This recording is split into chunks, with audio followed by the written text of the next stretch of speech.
ছেলের বন্ধুরা এসছে, এই যে টাকা কস্তব, এই যে সবাই এসছে, এই যে আমার ছেলে।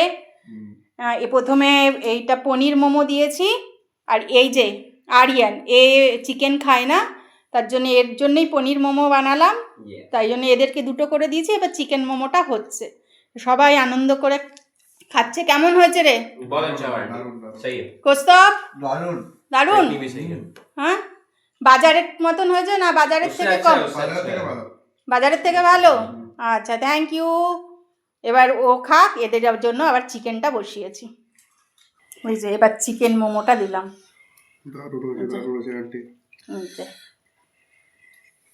কেমন বল বল, তাকিয়ে বল, তাকিয়ে বল, বল বল তাকিয়ে। এই এদিকে তাকিয়ে তাকাতে বল, মার কথা বাদ দে। ভালো হয়েছে তো সৌম্য? ভালো হয়েছে, থ্যাংক ইউ।